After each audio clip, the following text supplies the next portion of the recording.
Então, bom dia, galera. Eu espero que todo mundo esteja bem, né? Que, que tenha tido uma semana ótima e que vocês também estejam vendo aqui a minha tela. Deixa eu ver aqui, né? Bom, na última aula a gente a gente tinha começado, né, falando sobre algumas coisas que eu observei nas respostas de vocês dos exercícios, mas como eu nesse último exercício da última aula não tiveram muitas respostas, né? E as das respostas que tiveram foram as mesmas perguntas, foi muito interessante até. Eu não vou passar, por exemplo, o feedback ou como foi a resposta disso aqui agora, porque eu vou esperar que vocês tentem desenvolver, né? Ou se não conseguirem, manda um e-mail que aí depois a gente resolve.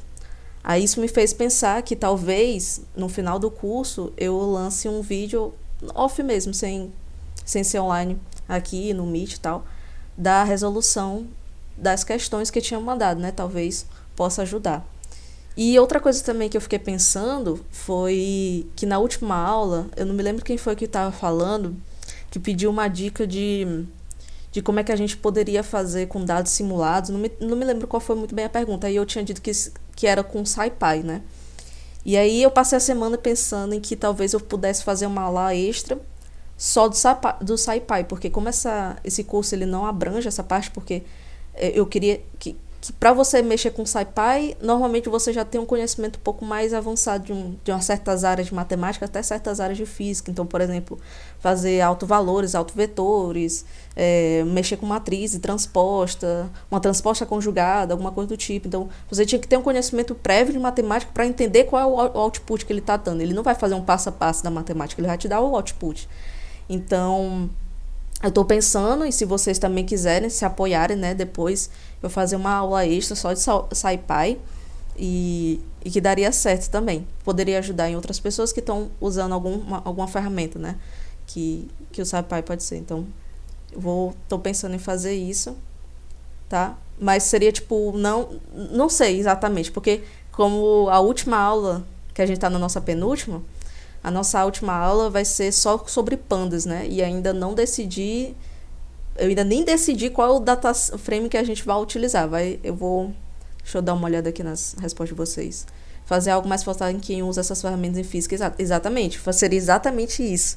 Que inclusive, eu ia colocar um exercício aqui. Ontem eu estava pensando sobre como demonstrar que as matrizes de Pauli eram unitárias. Mas eu fiquei pensando, será que todo mundo no curso entende o que seria uma matriz de Pauli? Aí eu fiquei, vou deixar essa questão para depois. Aí surge essa ideia de colocar em SciPy uma questão dessa, resolvendo, por exemplo, como é que a gente faz isso em Python. Aí por isso, por mais que não use o SciPy, a gente poderia usar só o NumPy para resolver essa questão.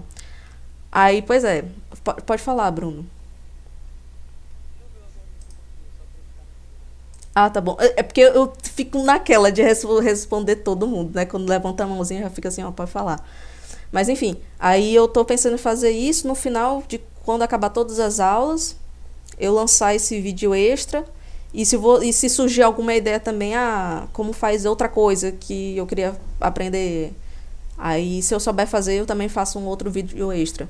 Tipo, algumas coisas que poderiam pensar também, que era como fazer gráficos em 3D ou gráficos, é, tipo, simulações, como é que se fala isso? É tipo, você faz uma simulação e consegue mexer o gráfico, essas coisas. Apesar, eu não sei fazer esse tipo de coisa, mas se um gráfico mesmo, assim, é, móvel, por exemplo, usando plotline, também dá certo, né?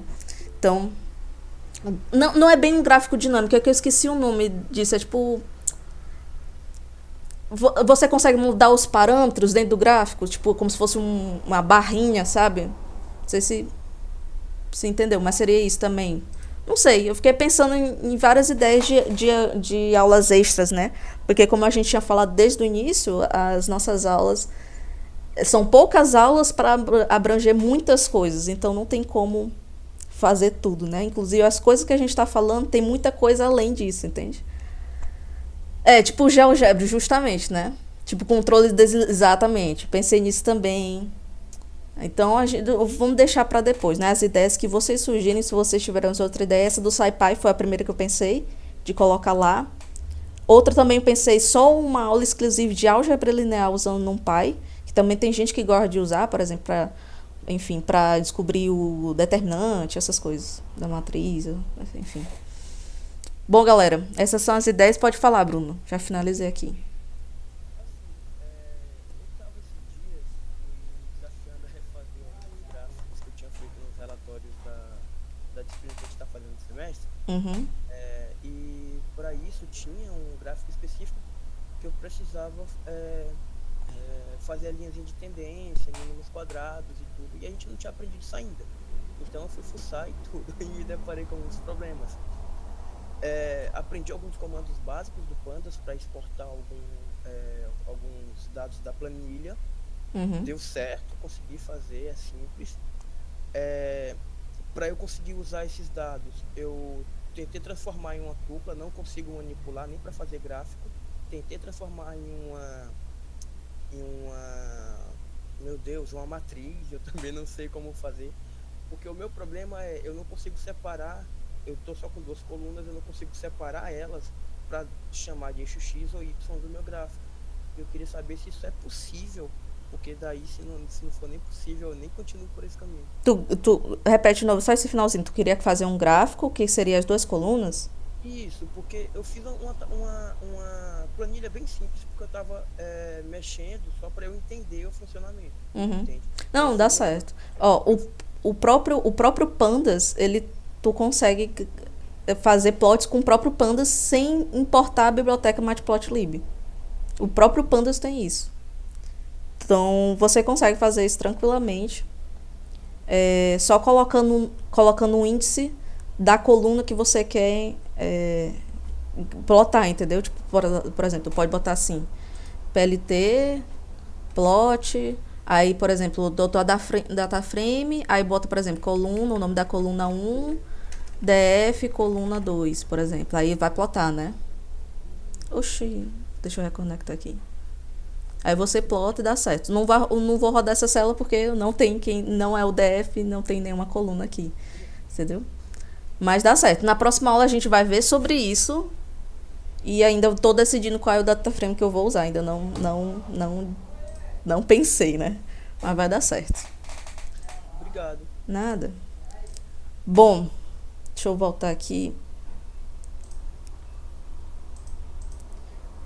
Bom, galera, então é isso. Então, eu espero que dê tudo certo. Então, como vocês gostaram da ideia, no final de todas as aulas eu vou lançar as aulas extras e também o notebook solucionário.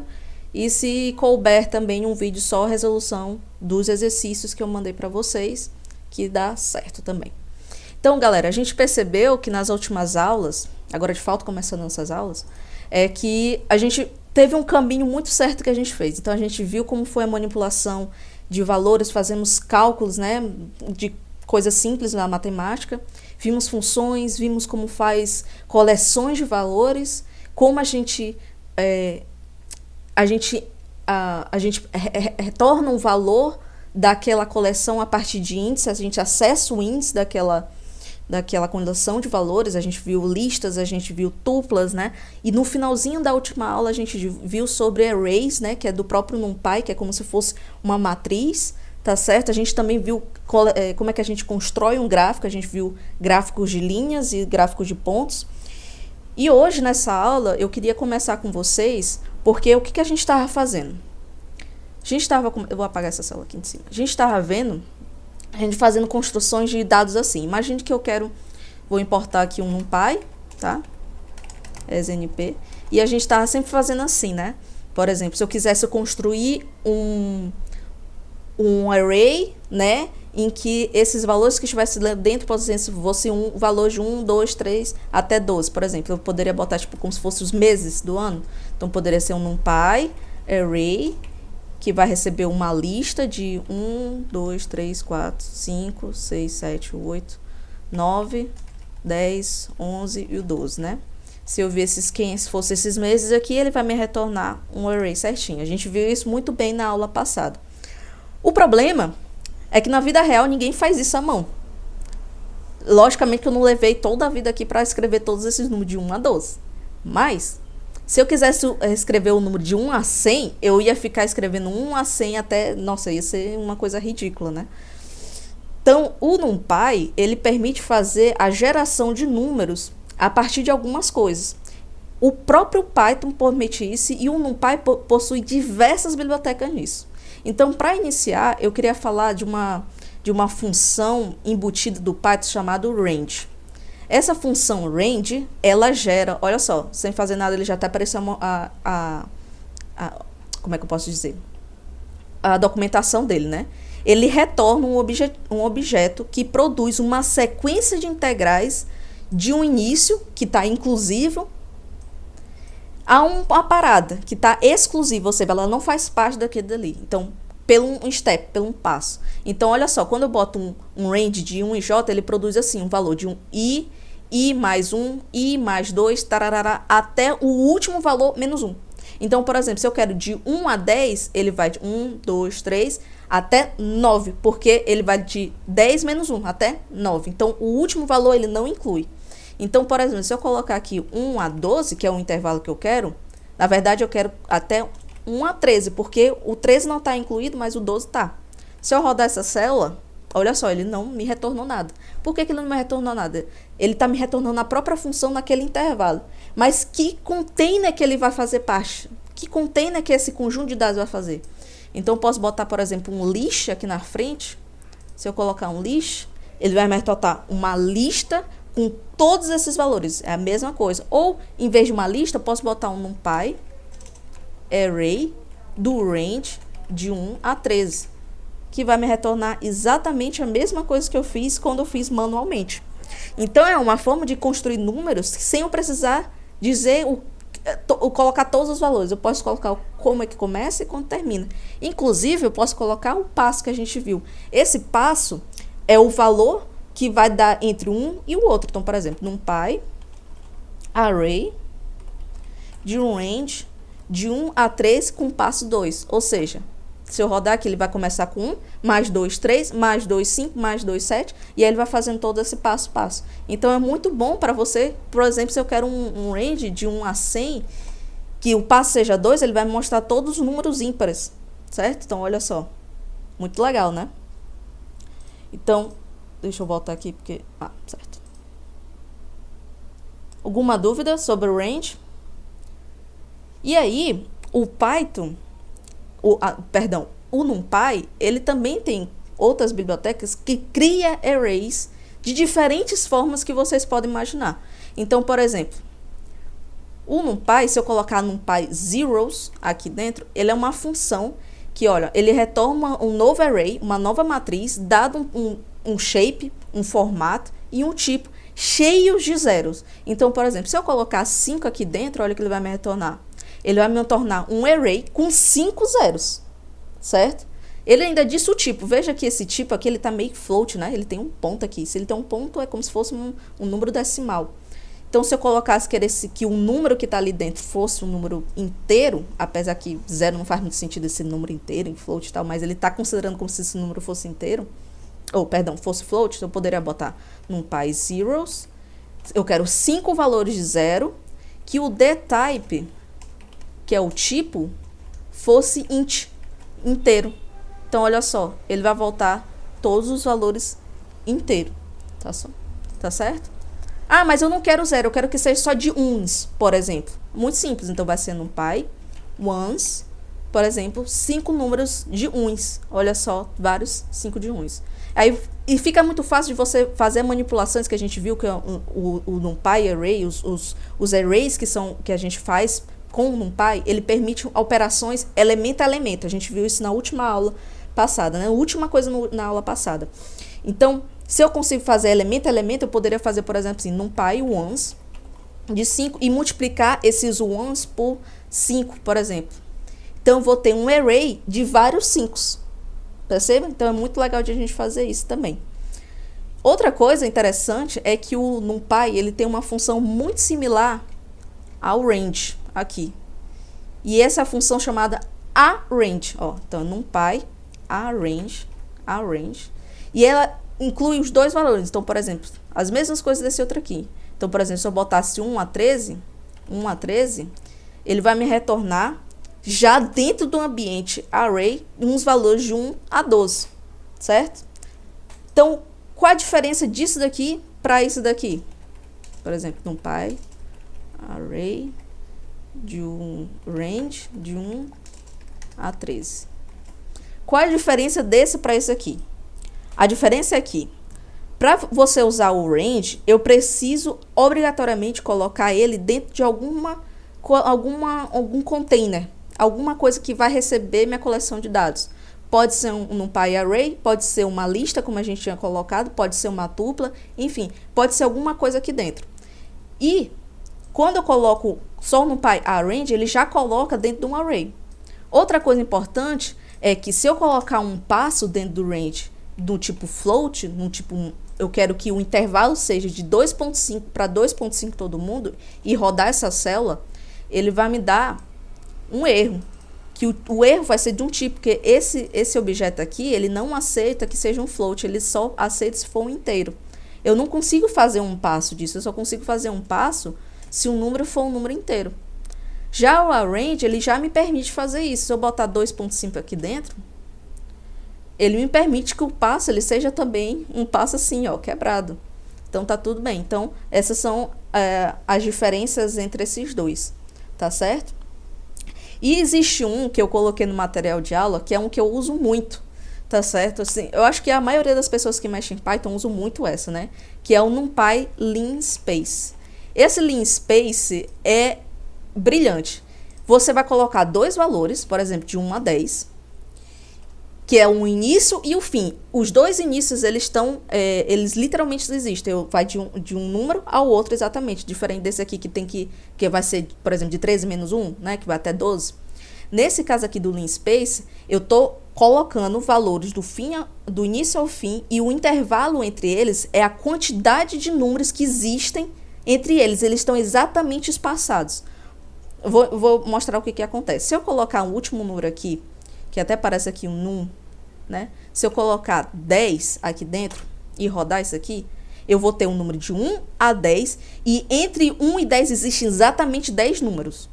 Se eu colocar de 1 a 10 a 100, ele vai me retornar de 1 a 10 com 100 números exatamente espaçados. Então, a distância entre um e esse aqui é a mesma distância desse um e desse aqui.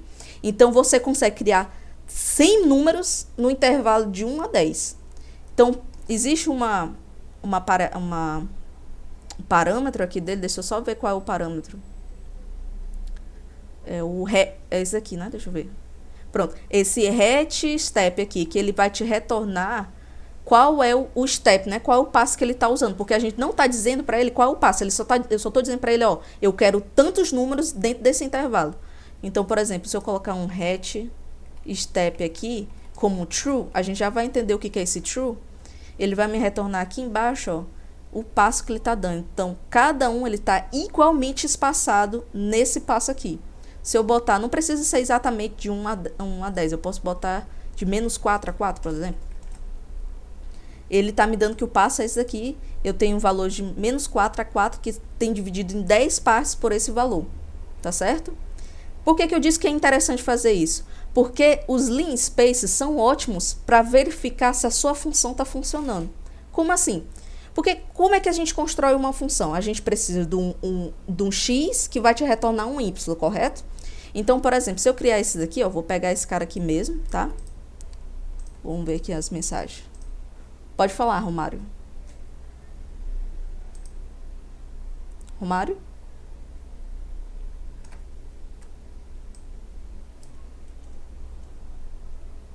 Bom. Pode abrir o áudio quando quiser, tá bom? Mas eu vou continuar aqui. Então, por exemplo, vou pegar esse cara aqui e vou tirar esse head step aqui, true, e só colocar esses valores aqui. Ele só vai me retornar a mesma coisa, tá? Ele sempre vai retornar a mesma coisa, porque são igualmente espaçados. E eu vou chamar isso aqui de um x, tá certo? Quem é esse meu x? Vai ser justamente todos esses valores. Se eu quiser fazer, por exemplo, que o y ele seja o x elevado ao quadrado, isso está me dizendo que eu quero... Isso aqui é uma função. Concordam comigo? Eu quero pegar esses valores e aqui eleva ao quadrado. Então, se eu usar, por exemplo, para a gente plotar esse gráfico, por exemplo, import matplotlib pyplot splt, né? E aí eu quero fazer esse gráfico. Então, olha só, eu não chamei vários valores como a gente estava criando manualmente. Eu criei um intervalo de valores, tá? E que tem 100 valores, ou seja, como se fosse 100 pontos no gráfico, tá?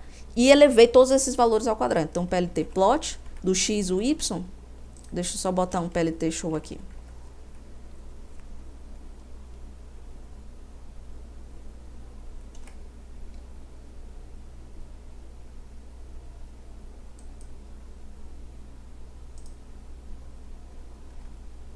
Olha só, ele me criou uma parábola, que tá certo, que vai de -4 a 4. Olha que legal. Então, ele fez o que ele tinha que fazer. Ah, eu posso só criar isso? Não, eu posso criar, por exemplo, se eu quisesse... Por exemplo, se eu quisesse criar um gráfico de seno, por exemplo, que vai ser de menos npp, de menos pi a pi, por exemplo. E que o meu x, eu queria analisar o meu gráfico do seno, por exemplo. Por exemplo, de x. Então, ó, que legal como ficou. Ou eu posso, por exemplo, botar para plotar o cosseno também, num pycos de x. E aí, para fazer no mesmo gráfico, né? Plot de x, y, 2. Eu vou botar aqui 1 e 2. Então, olha que legal. Então, eu posso fazer tudo isso. Então, olha como eu condensei todos os meus dados em pouquíssimas linhas, né? Pode falar... quem? Eu não perdi aqui na fila, mas pode falar. Eu tenho um amigo meu que ele programa em C++.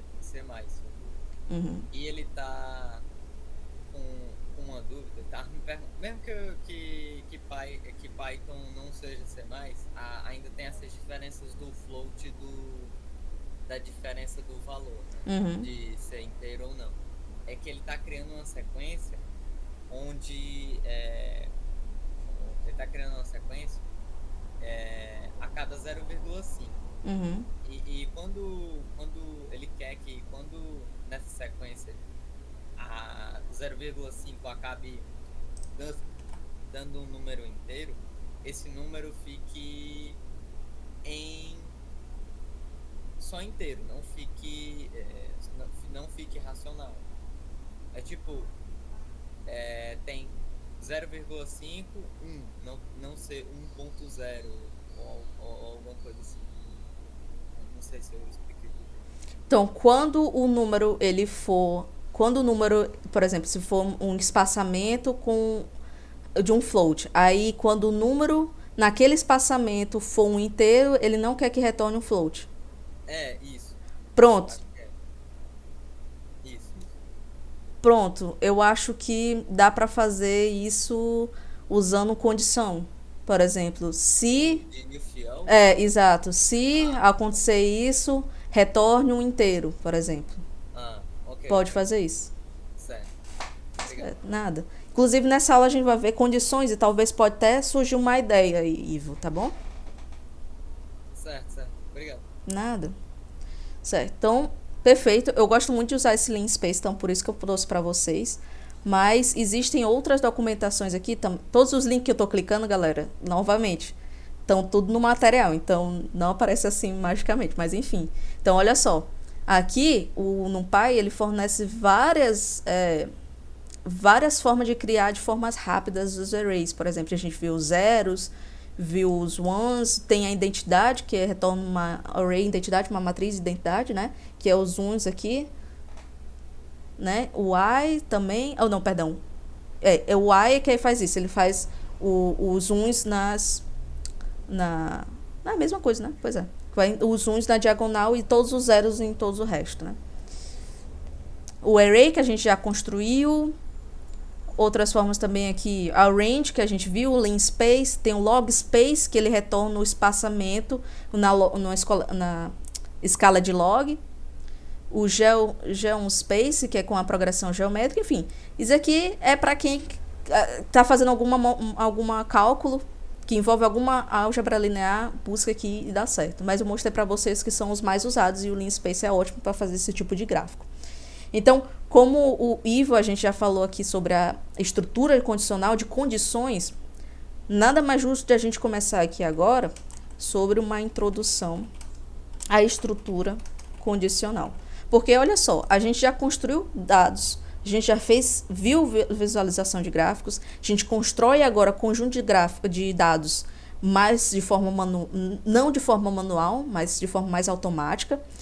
Mas existem coisas que a gente precisa ter um controle do fluxo do programa. Ou seja, a gente precisa que as coisas retornem de acordo com alguma condição, correto? E vocês viram que aqui no momento que a gente foi definir o hatch step no Linspace, eu coloquei um true, que até a corzinha ficou diferente, né, do todo o resto. Então, acontece que a gente viu ao longo das aulas que existem os valores inteiros, são valores justamente dos índices, né? Tem os floats, que são os números racionais, são decimais, né, no caso que você tem uma vírgula, um número quebrado. A gente vê o string também, a gente fez manipulações de string na aula passada, que são textos basicamente, e hoje a gente vai ver um outro tipo de objeto chamado bool, que é um booleano, ou seja, são valores que, eu vou até colocar aqui assim, esses booleanos são basicamente dois valores, são o true, exatamente como eu estou escrevendo com a letra maiúscula, vou rodar essa célula, vai me retornar só o true, e o false, tá? O que acontece? O true e o false é como se fosse 1 e 0, tá certo? E eles sempre vão te retornar isso, porque a gente vai ver se uma condição foi atendida. Ele vai me dizer se a condição é verdadeira ou é falsa. E para a gente saber se uma operação ou uma condição é verdadeira ou é falsa, a gente tem que ter operadores de comparação. Então, por exemplo, vou copiar aqui do nosso material uma tabelinha que eu já coloquei aqui para vocês, olha só. Em Python a gente usa igual, se a gente está comparando um outro com o igual. Diferente de a gente fazer isso aqui, ó, x igual a 4. Quando eu coloco só um igual, a gente vai ter que eu estou atribuindo o objeto x, uma variável x, a 4. Ou seja, eu tô colocando que a variável é igual a 4.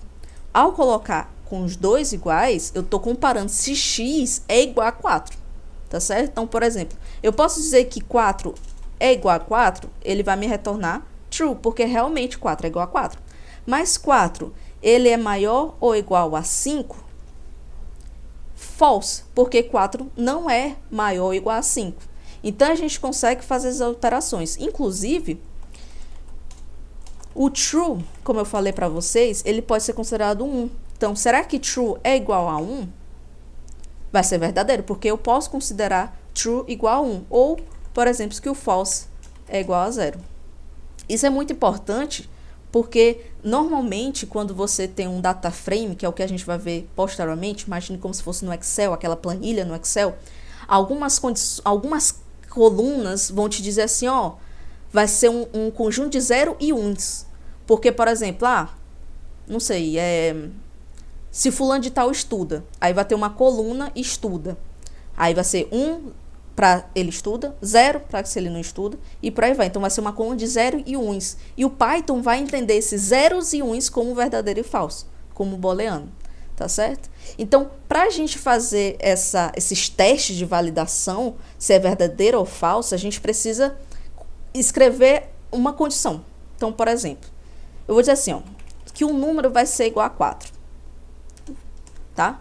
Se eu colocar um número igual a 4, eu vou dizer assim, olha, Python, se o número for menor que 4,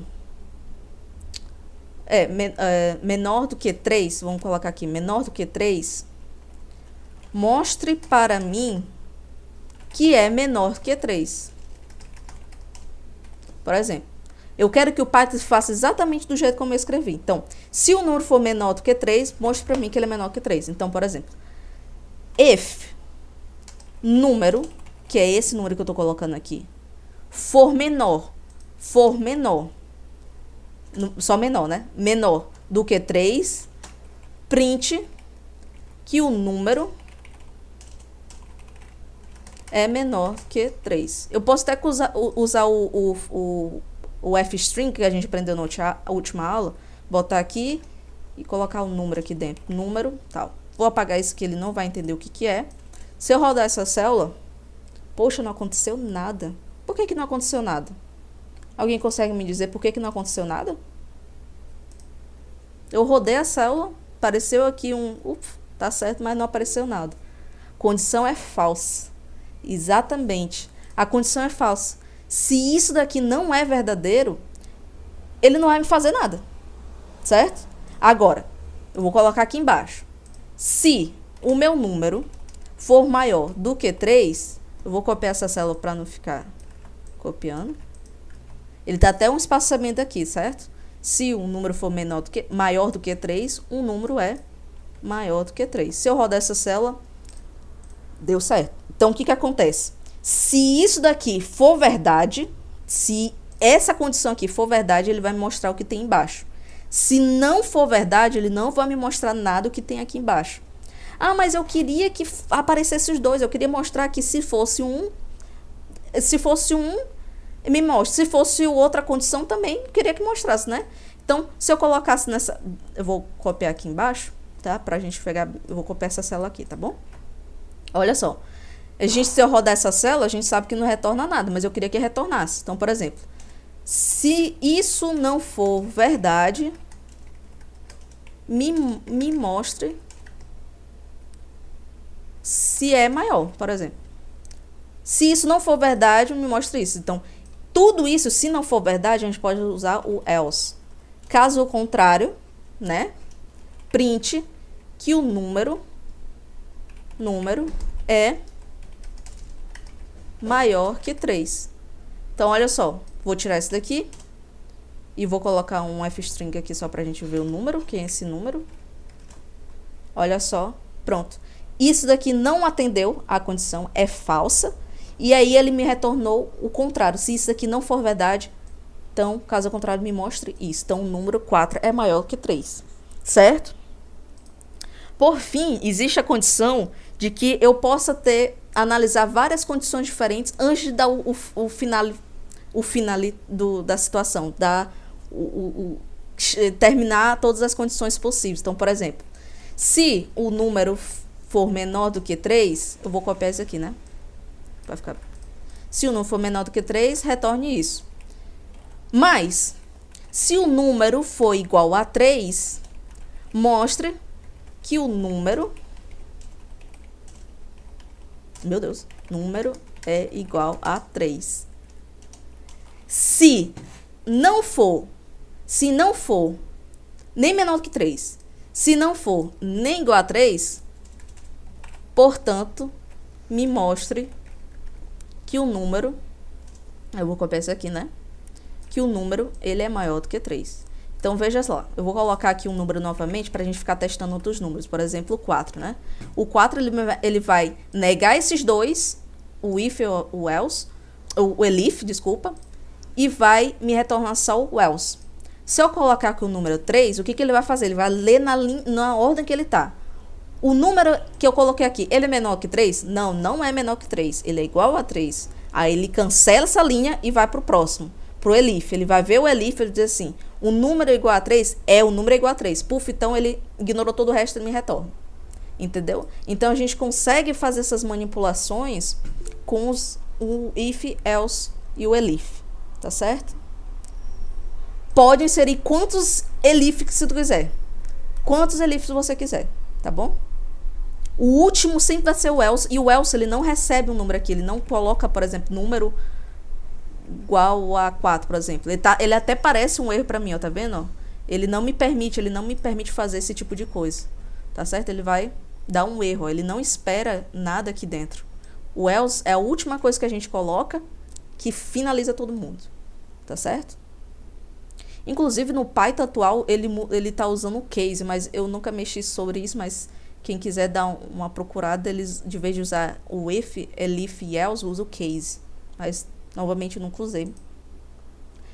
E existe uma coisa muito legal também, a questão de que eu tenha um if dentro de um outro if. Certo? Então, por exemplo, eu vou escrever tal como deixa eu ver o nome aqui novamente. O Bruno falou, né? Usando vários elifs. Vamos usar vários elifs e depois usar um if dentro de um if na mesma situação. Então, por exemplo, vamos dizer que a gente quer fazer para ver se algum aluno passou ou não naquela disciplina, né? Então, por exemplo, a nota foi 7 dele, né? Então, vamos ver. Se a nota for maior ou igual a 7, eu vou imprimir que print, parabéns, você passou.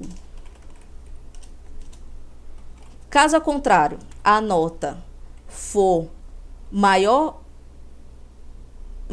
ou igual, vou tentar aqui, maior ou igual a 4, não, vou botar assim, que a nota for igual, não, vou tentar aqui, maior ou igual a 4, vamos testar se ele vai dar certo. Se vai ser maior ou igual a 4, print, ou não, deixa eu ver qual foi o texto, ou não, você está de recuperação. Se caso ao contrário, por exemplo,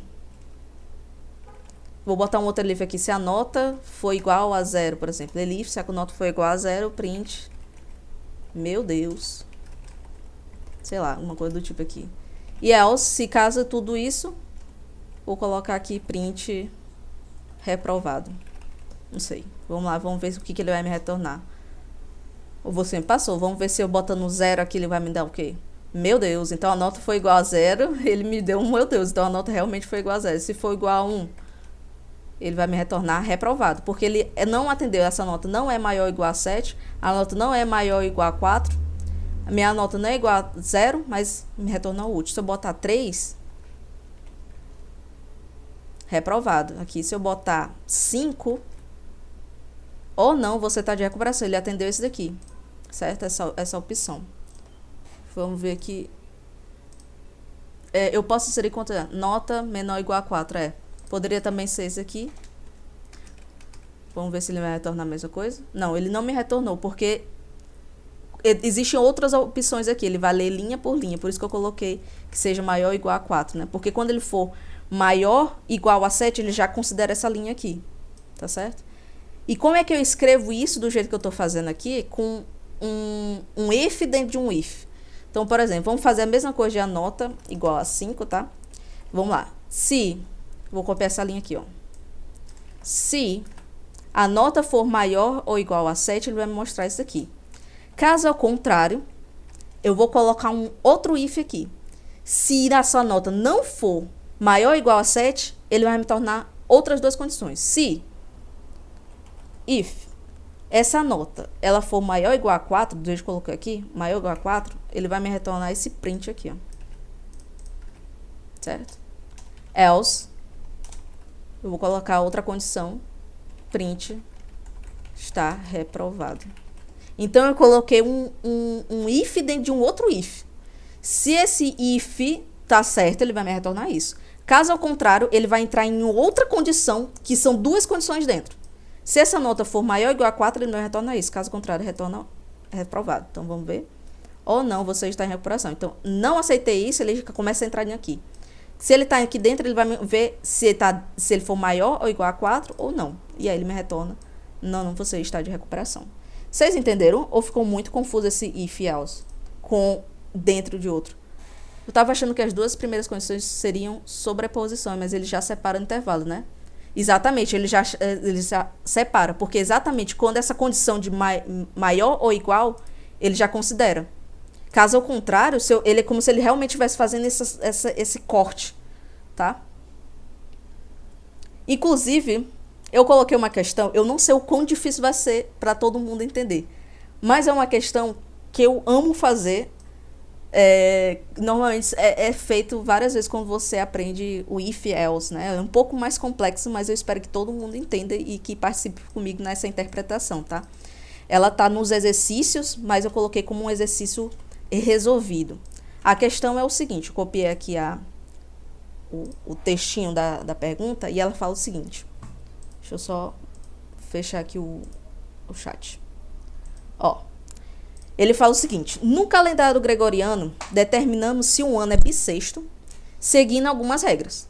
Um ano é bissexto se for divisível por 4, com exceção de que anos divisíveis por 100 não são bissextos, a menos que também sejam divisíveis por 400. Como é que a gente resolve isso? Problema clássico. Ele é um problema, é ótimo para a gente resolver isso. Então vamos lá.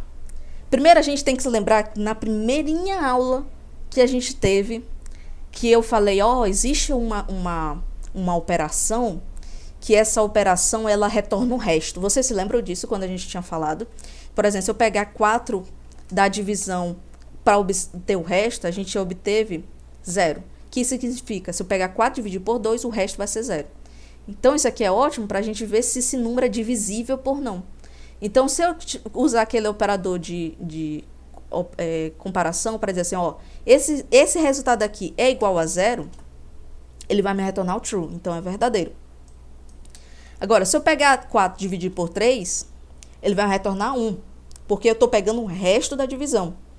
Então, se isso aqui é igual a 0, ele vai me dizer false. Então, está dizendo que eu consigo adivinhar quando o número ele é divisível por aquele número. Porque quando é divisível, o resto sempre vai ser 0.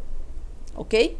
Então, é o nosso primeiro ponto. Vamos quebrar essa questão em várias outras. Então, ele diz assim, um ano é bissexto se fosse divisível por 4.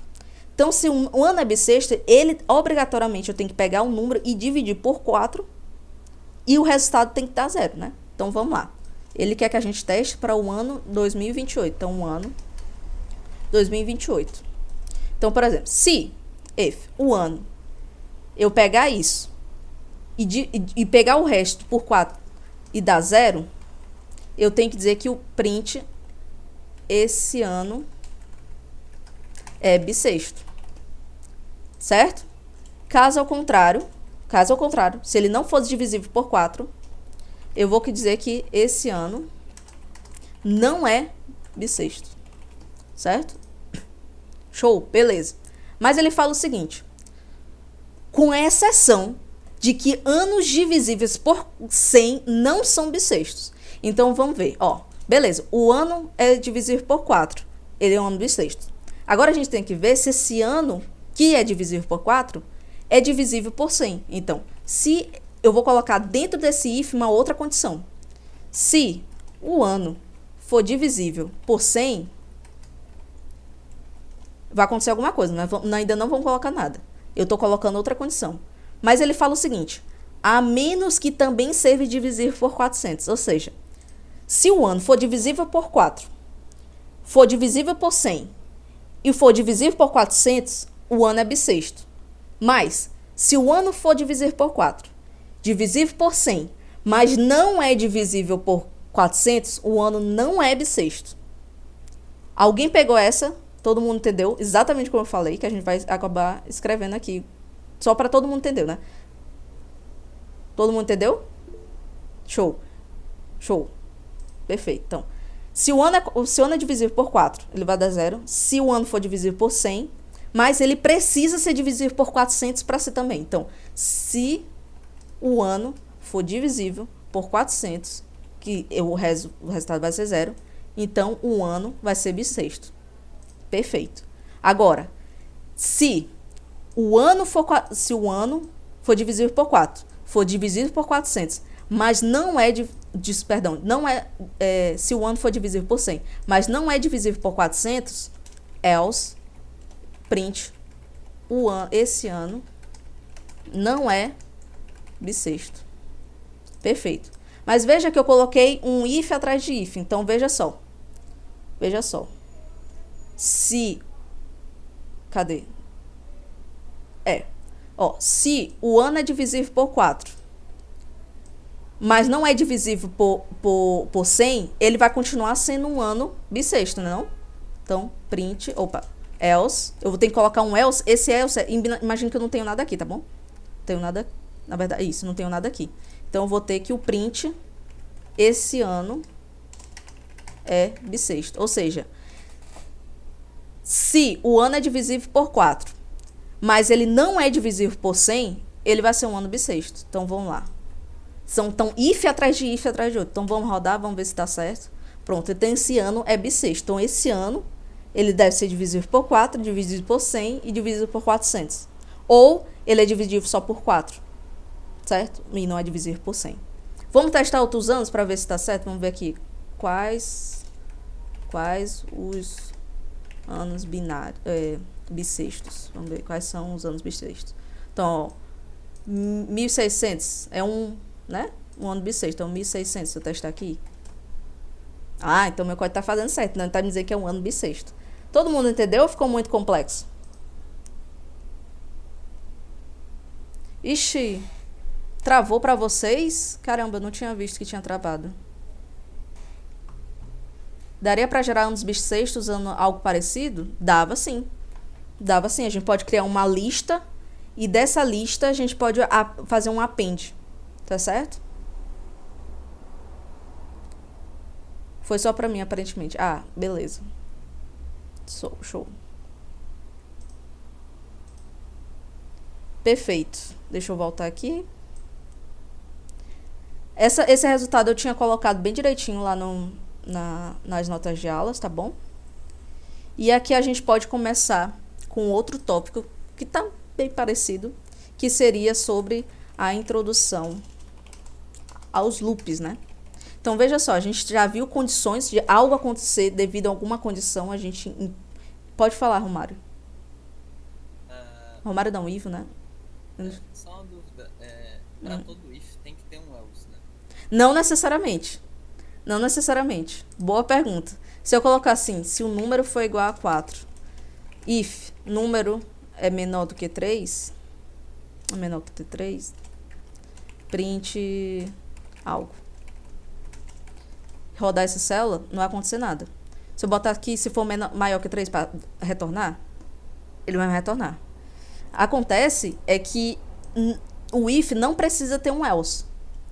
Porque quando eu não tenho um else, é como se eu estivesse colocando assim, else pass.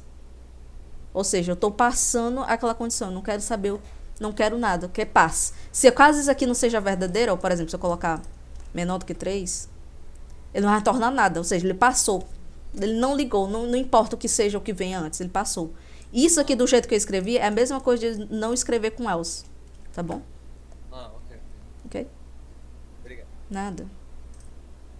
Pronto. Então, certo. Os loopings, a gente já viu essas condições, e agora a gente quer ver se a gente tem um controle mais refinado dos dados. A gente quer ter que as coisas aconteçam com uma certa periodicidade.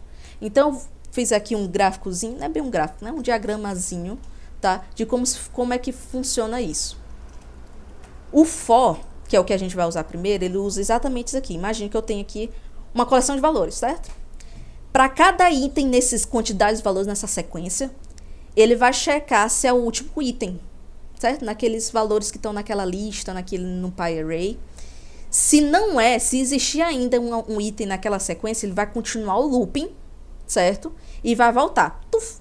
Checou se é o último item? Não, não é. Continua. Aí vai ficar checando até chegar no último item, certo? Se não existir nenhum outro item restante, ele sai do looping.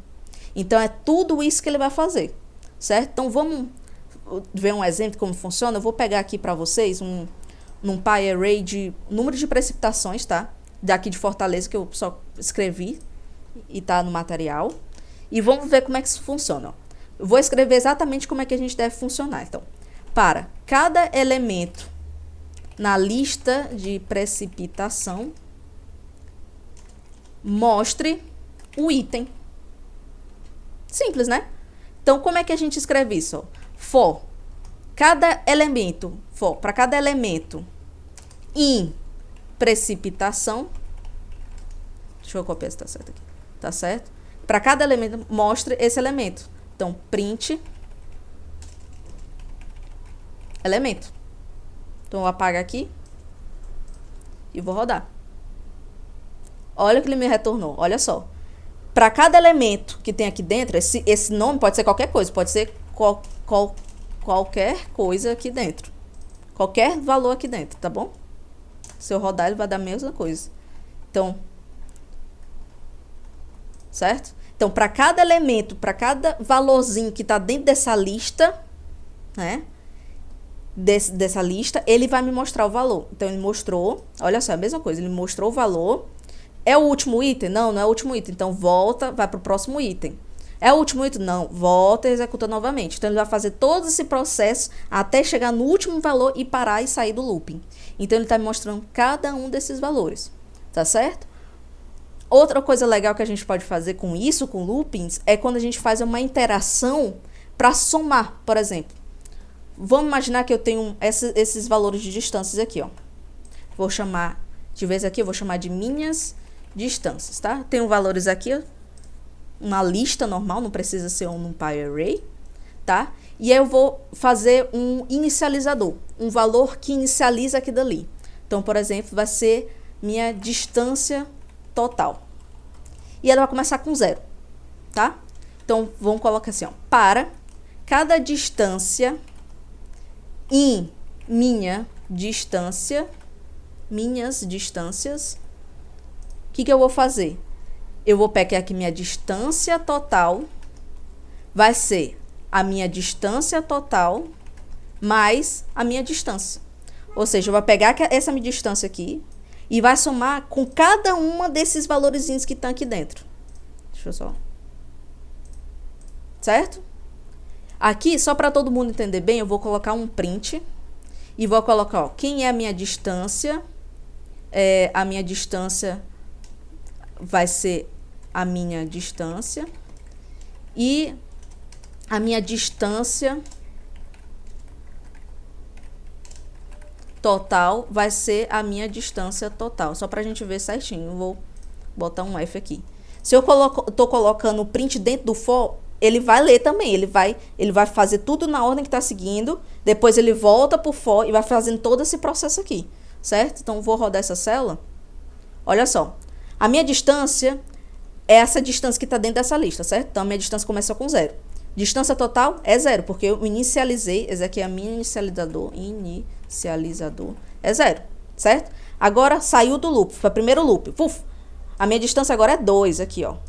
Agora, eu peguei a minha distância total, que era 0, e somei com mais 2. Agora, minha distância total é 2. Saí do loop e voltou de novo. Agora, minha distância é 2,5. Só que me lembro que minha distância total antes era 2. Então, vai ficar o 2 mais 2,5. E por aí vai. Até que a distância total vai ser a soma de tudo isso. Então, a gente consegue fazer essas manipulações a partir desse inicializador.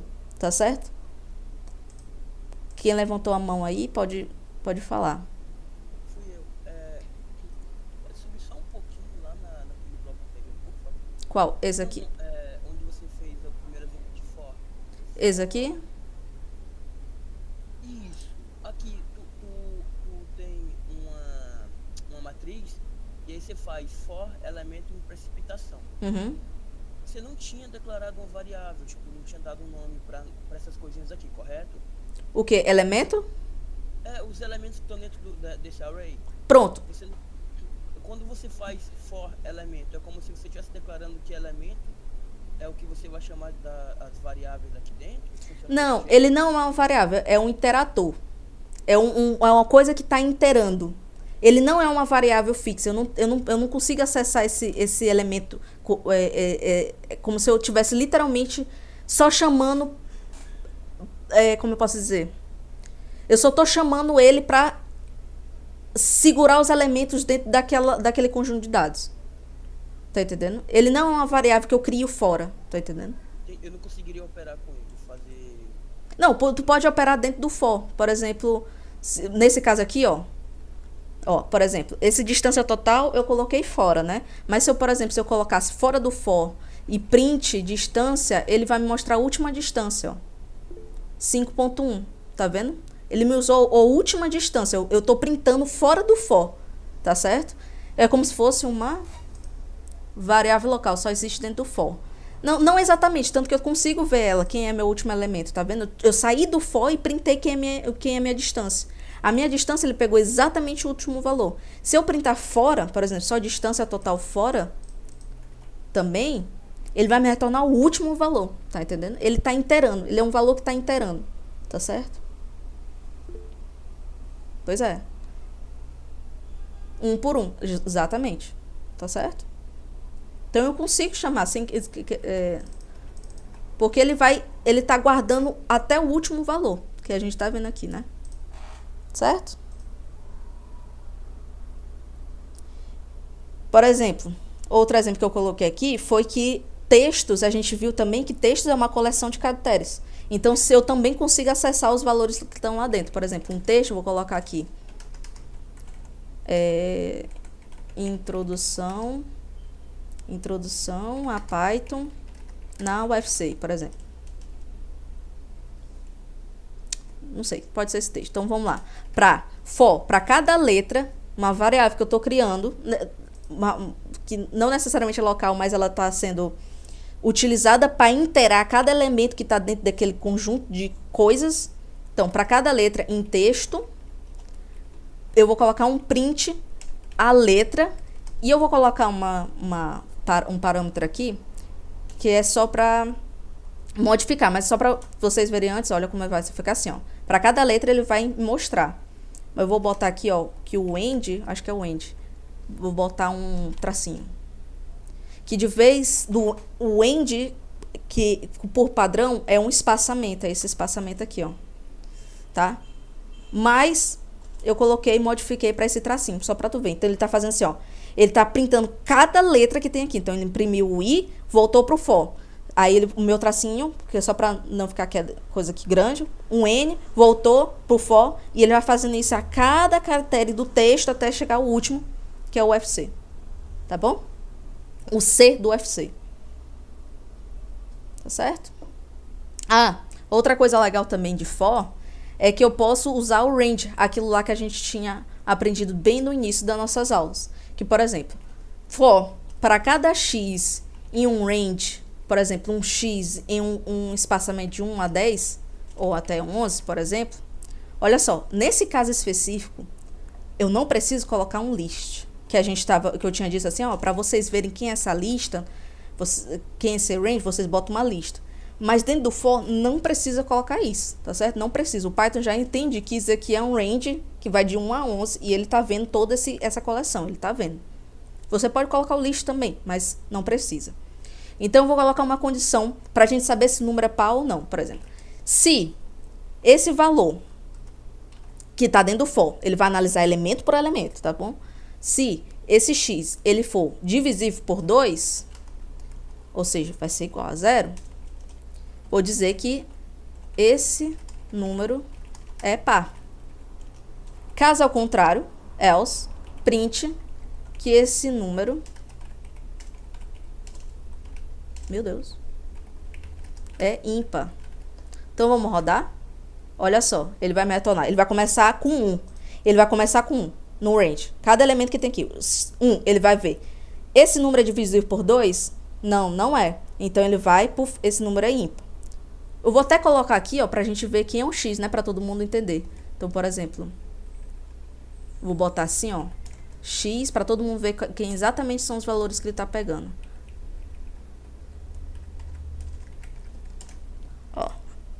1, ele vai começar com o primeiro. 1. Esse número é divisível por 2? Não, não é. Puf, aí ele, então, é ímpar. Voltou para o próximo valor, dentro do range. É 2. 2 é divisível por 2? É par. Então, retorna o if. E aí, por aí vai. Então, vocês entenderam que eu consigo usar for para a gente analisar vários valores dentro de uma sequência. Tá certo? Beleza?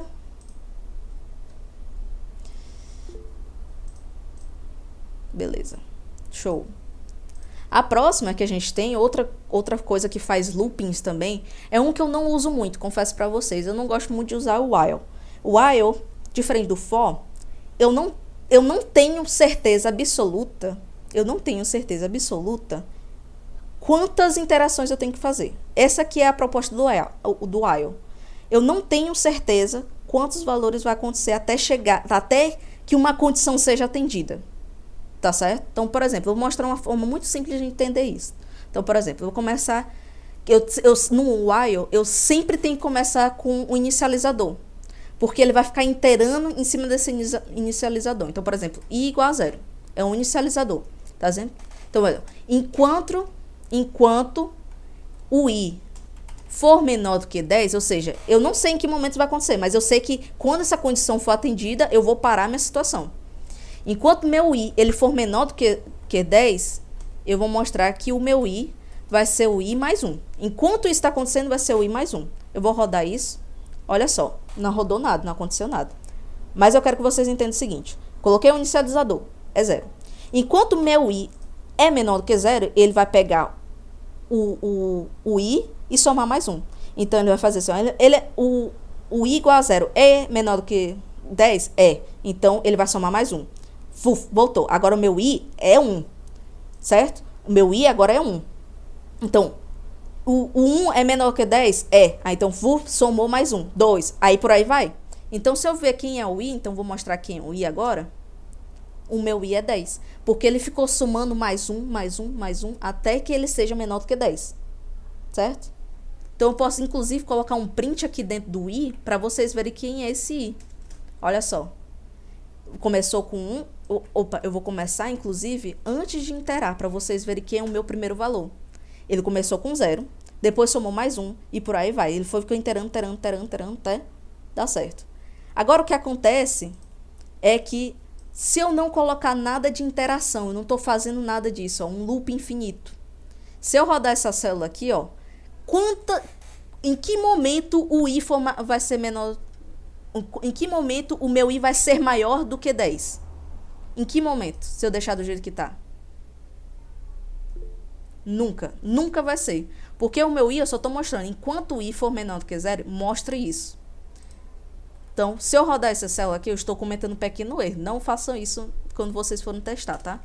Eu vou rodar, ele vai... Meu Deus, ele está rodando infinitamente todos os meus prints. Eu estou cancelando porque ele, ó, colocou 1000 zeros aqui, ó. É um loop infinito, tá certo? De mostrar todos eles. Porque eu não estou inteirando. Meu i não está inteirando de jeito nenhum. Ele só está me mostrando a mesma coisa. Porque o meu i nunca vai ser maior do que 0. Tá certo? Então, uma condição de fazer isso, de você quebrar uma situação, é usar um comando chamado break. Então, por exemplo, vou começar com x igual a 0, tá bom? Uma coisa que eu estou inteirando. Então, todos escrevendo no while, enquanto for verdade, eu não preciso nem colocar uma condição, porque eu não sei condição que eu quero. Enquanto for verdade, o meu x vai interar com ele mesmo. Não vou botar assim, não, vou botar assim, x mais 1, tá bom? Agora, eu sempre vou interar. Eu vou botar que meu x vai ser x mais 1, tá? Se, if, meu x, ele for divisível por 15, e também o meu x for divisível por 25, vou mostrar que o meu valor, por exemplo, vou botar aqui, meu x é divisível por 15 e por 25. Quando isso chegar, eu vou quebrar a minha situação. Porque o que acontece? Enquanto minha condição for verdade, ela vai fazer o seguinte, ela vai pegar o x e vai somar mais 1. Aí eu vou ver se assim, esse número aí que você está fazendo, ele é divisível por 15? É. Mas ele é divisível também por 25? É. Então, ele vai me dizer que esse número é divisível por 15 e 25 e, puf, vou quebrar minha situação. Aí, ele vai quebrar. Tá certo? Então, vamos rodar aqui para ver o que vai acontecer. 75 é igual a 25. Então, o que ele fez? Ele pegou o x, olha só, ele pegou o x, que começou com 0. Somou mais 1, né? Então, vai ficar 1. 1 é divisível? Não. Aí volta de novo pro while. E ele ficou fazendo isso tantas vezes até chegar que o x fosse 25. Tá vendo? E aí ele quebra. Se eu não colocar esse break aqui, ele vai mostrar todas as condições em um loop infinito de quais são os números que são tanto divididos por 15 quanto 25. Olha só. Vou rodar. E aí, ó, ele tá rodando infinitamente para mim todos os números. Vou cancelar aqui. Todos os números que é dividido por 15 e por 25. Tá certo? Aí eu tenho que usar um break, né, para parar essa situação, porque senão vai ser uma coisa infinita. Tá certo?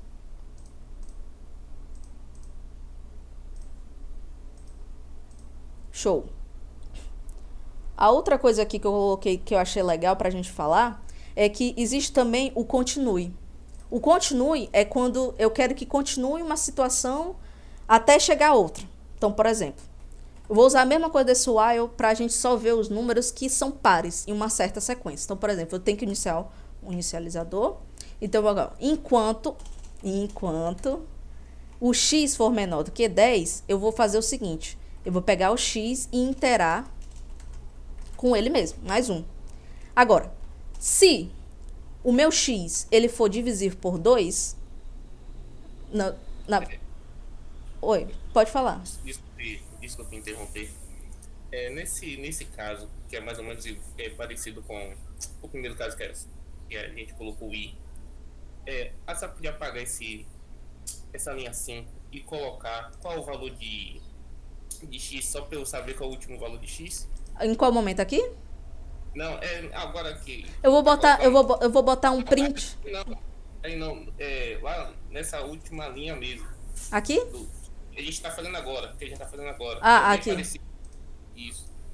Só apaga essa linha 5 e coloca e tira do... Assim?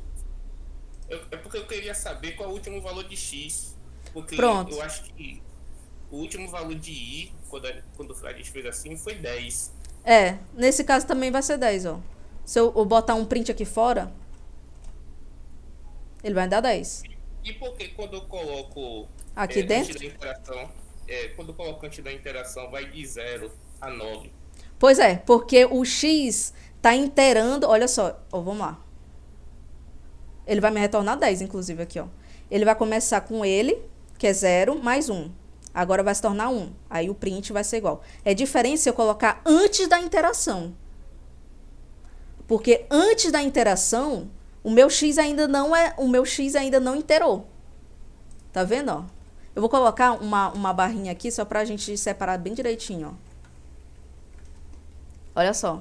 Não, opa, desculpa. Vai ficar feio assim. Vou deixar assim mesmo, ó. Não, vai ficar muito repetitivo, mas vou só apagar essas duas linhas aqui pra vocês verem. Pronto. Ó, antes da interação, antes de eu fazer essa soma, o meu x vai ser isso, o meu x depois vai ser 1. Então, ele vai fazer exatamente na ordem que ele tá tendo. Então, ele vai primeiro, ó, quanto é isso aqui? Vai para taxa x. Que é o meu x? Vai ser 0. 0. Aí, acontece a interação, a soma, volto para o while. Agora, o meu x é 1. E aí, depois soma e depois volta. Agora, o meu x é 2. Soma e depois volta. Agora, o que acontece depois da interação? A minha interação é que agora o meu x vai ser 1. Vai começar com 1, porque eu já estou começando a mostrar. Então, ele vai ser 1. Então, ele vai mostrar 1. Aí, volta para a interação. Ele já soma com aquele 1 mais 1, vai ficar 10. Soma mais 1, vai ficar 10. Então, na ordem que eu estou vendo, é depois da interação. Depois da soma, não antes. Por isso que antes eu vejo só os valores que já estão sendo guardados no x. E depois, eu estou vendo só o valor após essa interação, após a soma. E quando eu saio do while, também serve para o for, e eu vejo o print, eu retorno só o último valor, ó. O último valor que o x aguardou. Tá entendendo? Entendi. Obrigado. Nada. Pode falar aí. Aqui travou muito. Vou sair e voltar pra ver. Tá bom. Vixe, gente, espero que esteja tudo bem. A gravação aí, todo mundo tá vendo. Tá certo?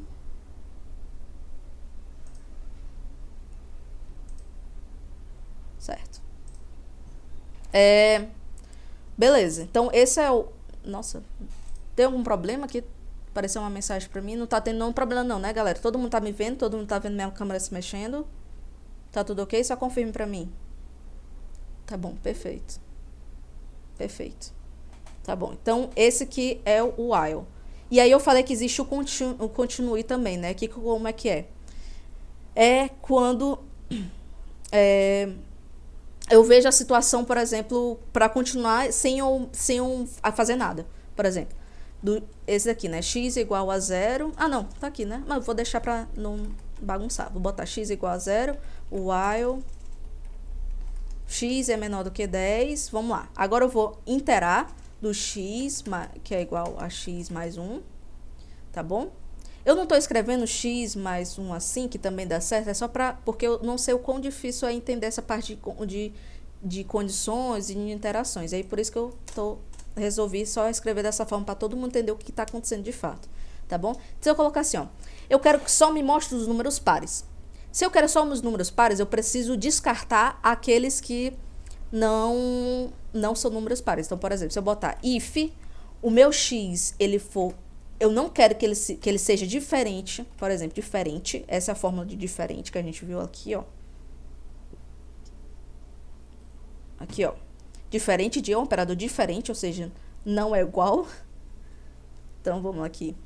Se esse negócio aqui for diferente de 0, não quero que faça nada. Só continue o while. Só que continue, né? Então, só continua. Nem coloquei o else aqui. E fora dele eu vou colocar um print x. Olha só o que acontece. Ah, eu posso até colocar assim, print... Não, você já entendeu que era par, né? Olha só, só me mostrou exatamente os números pares. Então, novamente, enquanto o x for menor do que 10, ele vai fazer essas interações aqui. Ele vai pegar o x, somar mais 1, e vai analisar se esse x ele é divisível por 0. Se ele não for divisível por 0, só continua, deixa quieto, ninguém liga para ele. Vamos para o próximo. Aí você printa quem é esse valor que ele não está considerando, ele só vai continuar. Tá entendendo? Ele vai continuar sem mostrar nada. Tá certo?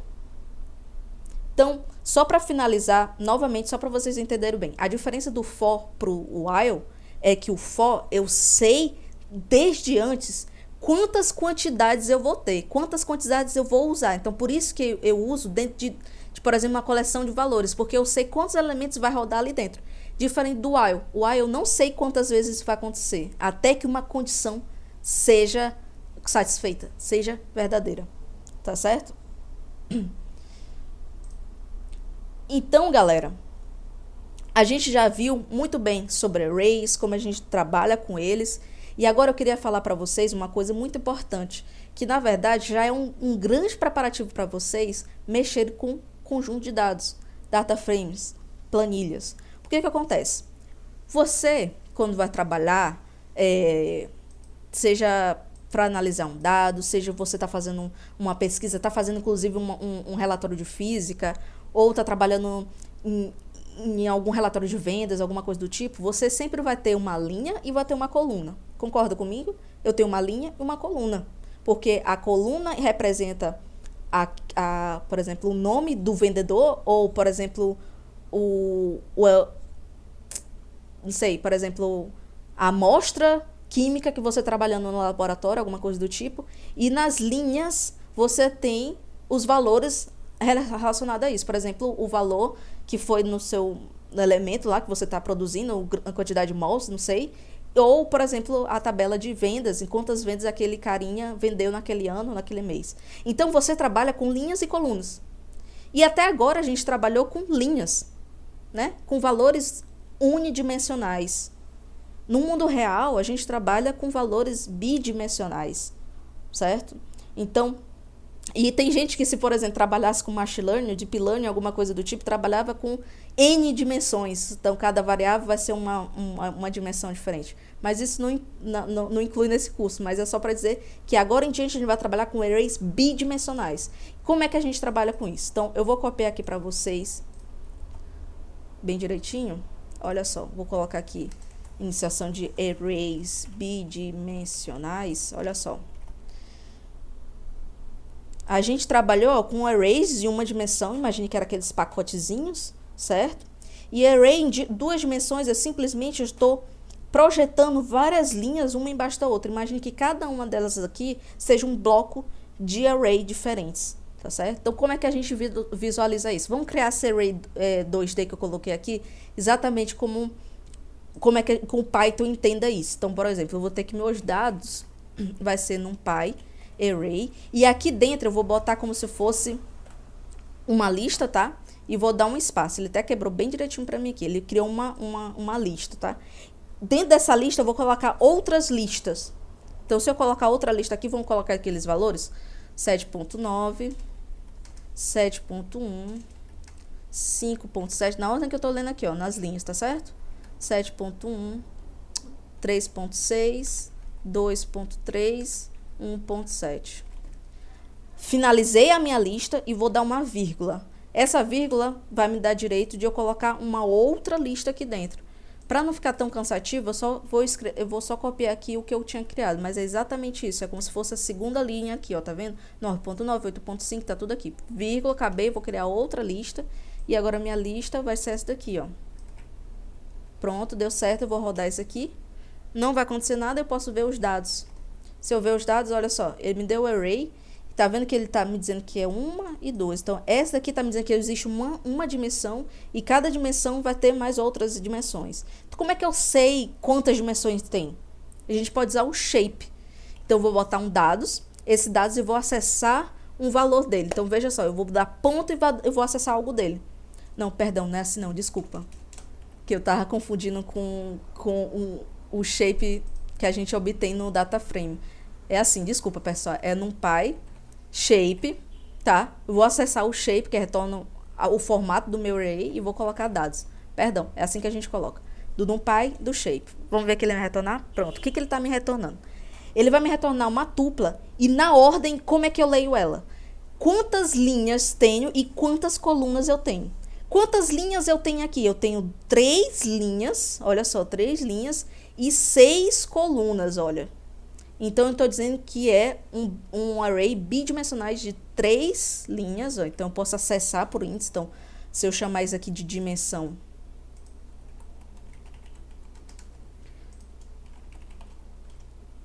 Se eu chamar isso de dimensão e chamar, por exemplo, dimensão de 0, do índice, eu estou pegando que eu tenho 3 linhas. Então, aqui, estou chamando, tem 3 linhas.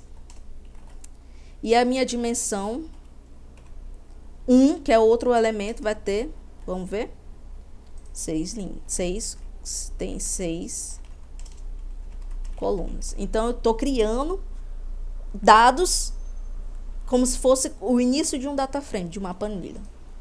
Certo? Alguma dúvida até aí? Tudo certo? Alguma dúvida só sobre como criar? Galera? Tudo certo, né? Perfeito, perfeito. Eu posso também, olha só, a gente tinha visto lá no início como é que a gente constrói, por exemplo, o número de uns, né? Que a gente viu lá, por exemplo, que a gente botou assim, no Pi. A gente pode criar também dentro de como se fossem números bidimensionais. E olha como ele retorna a dimensão. Ele retorna desse jeito, ó, com uma tupla. Eu posso pegar essa tupla e jogar aqui dentro, ó. Se eu jogar essa tupla aqui dentro, ele vai me retornar, ó. Ele vai retornar um array bidimensional de 3 linhas, 6 colunas e todas elas preenchidas de uns. A mesma coisa com zeros que a gente viu, etc. Então, por exemplo, se eu pegar isso aqui e multiplicar por 5, olha só, ele me dá um array com vários outros.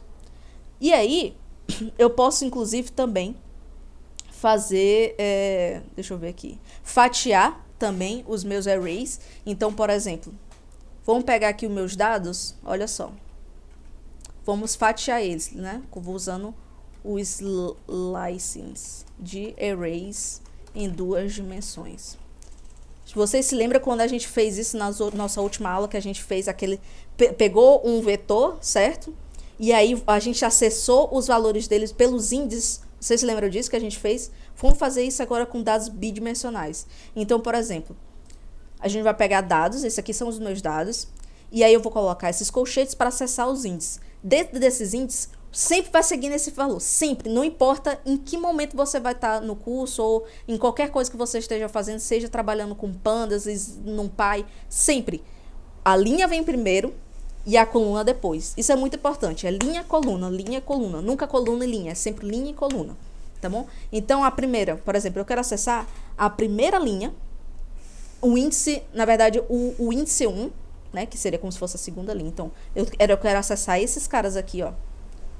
E eu quero acessar esse cara aqui, por exemplo, 7.4. Eu quero acessar esse número específico. Então, ele tá na linha 2, que é o meu índice 1, e ele tá 1, 0, 1, 2. Então, ele tá na minha coluna 2. Então, se eu colocar 1 e 2, ele vai me retornar 7.4. Então, se eu quiser só essa linha aqui, por exemplo, então vai ser dados com 1. Tá certo? Então, ele vai retornar todo mundo que tem ali. E se eu quisesse, por exemplo, colocasse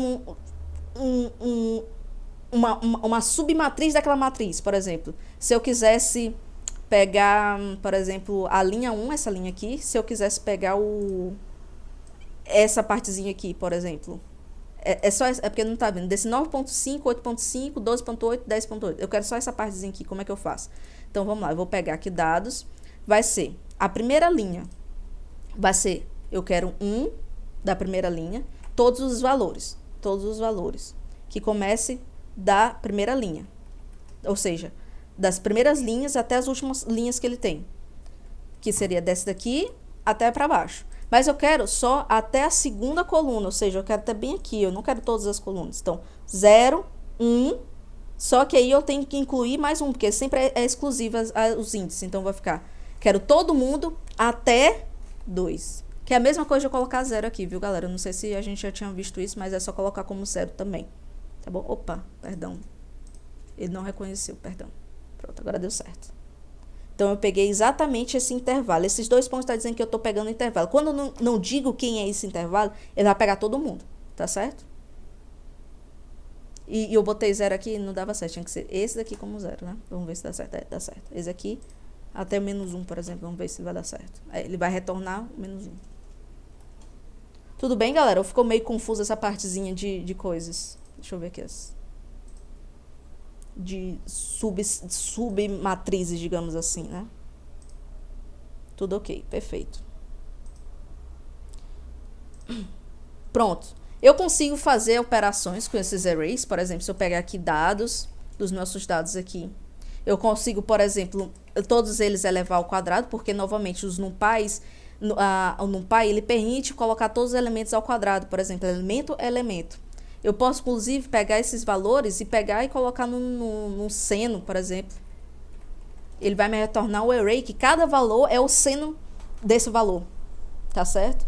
Posso procurar, por exemplo, o mínimo, qual o valor mínimo daqueles valores ali. Ele vai me retornar 1. Então, um valor mínimo, daqui, ó. O valor mínimo é 1. Eu posso também procurar um NumPy max, para encontrar o valor máximo. Então, eu posso ficar brincando com essas coisas, tá entendendo?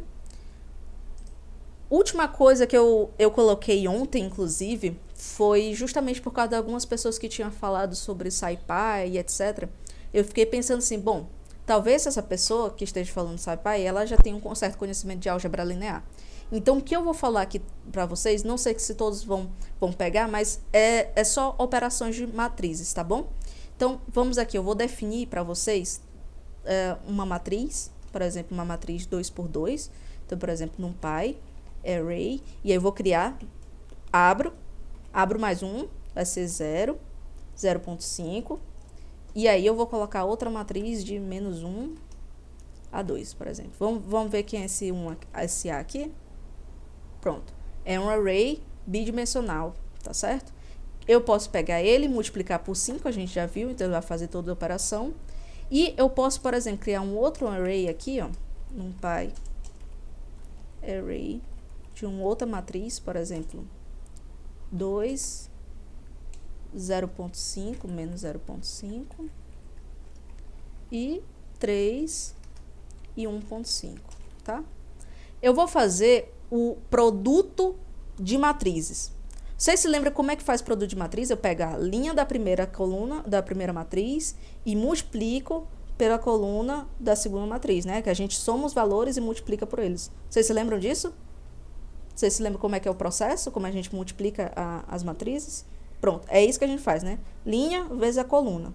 Então, como é que a gente faz isso em Python? Porque se lembra que olha como é que ele está fazendo. Se eu pegar elemento a elemento, ele simplesmente vai pegar aquele elemento e multiplicar por ele. Mas eu quero uma multiplicação matricial mesmo.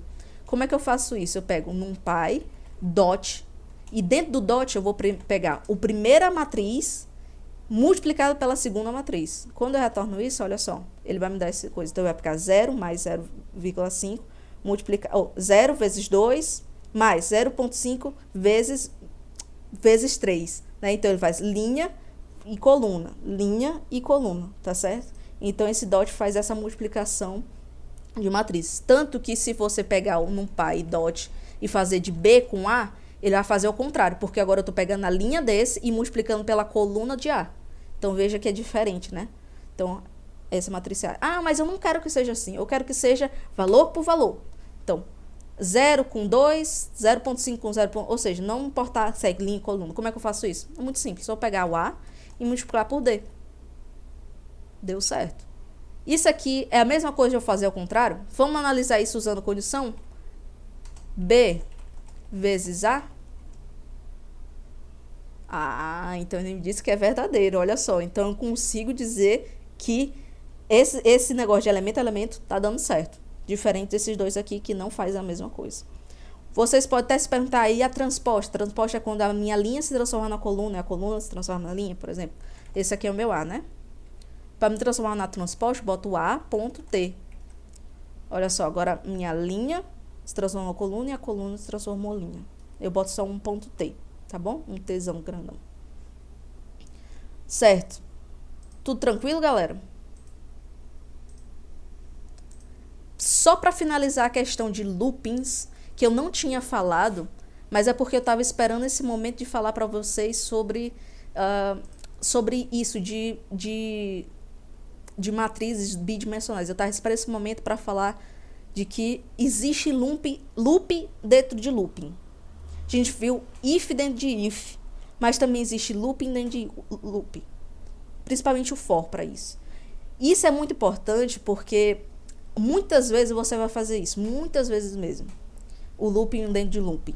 Então, por exemplo, vamos tentar acompanhar junto comigo como é que eu vou fazer esse processo, tá certo? Então, por exemplo, eu tenho meus dados aqui, eu vou escrever meus dados aqui novamente, tá certo? E eu quero fazer o seguinte, eu quero mostrar elemento a elemento, eu quero olhar elemento a elemento desses dados. E eu quero que ele me diga em que posição que ele tá. Por exemplo, eu sei que esse elemento aqui, ó, veja só, esse elemento aqui, ele tá na coluna 0, na linha 0, coluna 0, concordam? Linha 0, coluna 0. Eu quero que ele me diga coluna 0, linha 0 e me mostre o elemento. Esse 7.1, ele tá na linha 0, coluna 1. Então, eu quero que ele me mostre 0, 1, 7.1 e por aí vai. Entenderam? Para eu fazer isso, eu preciso acessar por looping dentro de looping. Olha só.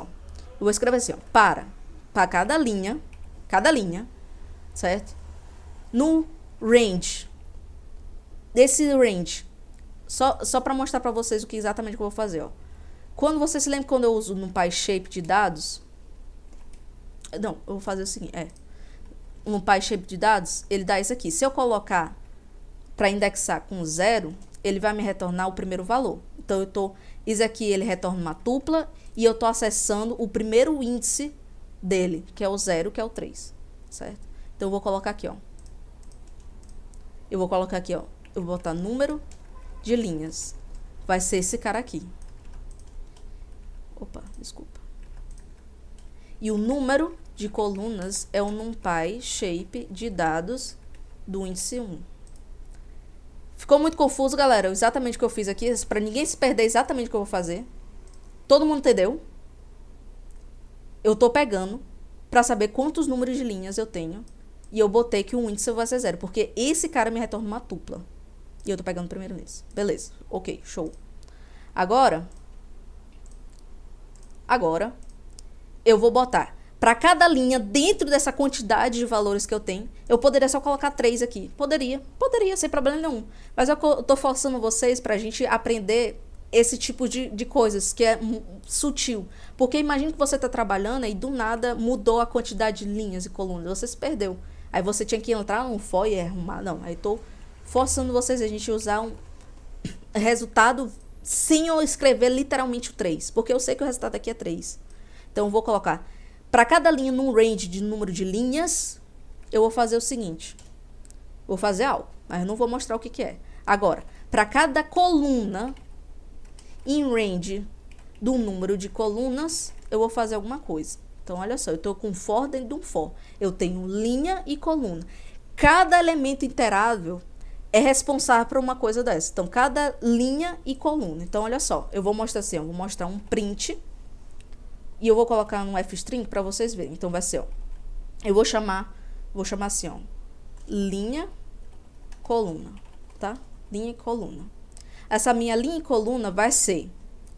Ele vai ser assim, ó. Vou botar assim, linha e minha coluna. Essa linha é esse cara aqui e coluna é esse cara aqui, tá certo? Linha e coluna, eu boto aqui que o meu valor vai ser quem? Olha só. Olha só. Vocês se lembram como a gente estava acessando os dados aqui, ó? Dessa forma? Então, se eu colocasse o valor do dado e da coluna, ele vai me retornar, correto? Então, por exemplo, se eu colocar o dados aqui de 0 e 0, linha 0, coluna 0, ele vai me retornar o primeiro valor. Linha 0, coluna 1, ele vai me retornar o próximo valor. Vocês estão entendendo? E eu quero acessar esses caras aqui. E quem está me dizendo isso é esses valores. Então, vou botar aqui o valor de dados. Aí eu coloco o índice da linha e da coluna. Vamos mostrar aqui que vai rodar?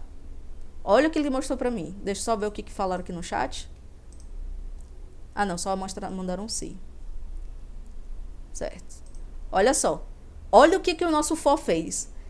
Eu printei que minha linha, ele sempre vai interar de 0 a 3 e o outro vai ser interar de 0 a 6. Então, a primeira interação vai de 0 a 3 e depois vai ser uma interação de 0 a 6. Então, ele vai começar. Ele vai interar todo mundo primeiro aqui, ó. Ele vai interar dentro desse for, ele vai dizer, ó, para cada linha desse aqui, vai ser, a primeira linha vai ser 0, né? Vai ser 0. Aí, dentro desse 0, ele vai fazer um for. Eu vou me manter esse 0. Eu não estou fazendo nada desse 0. Eu estou agora criando outro for.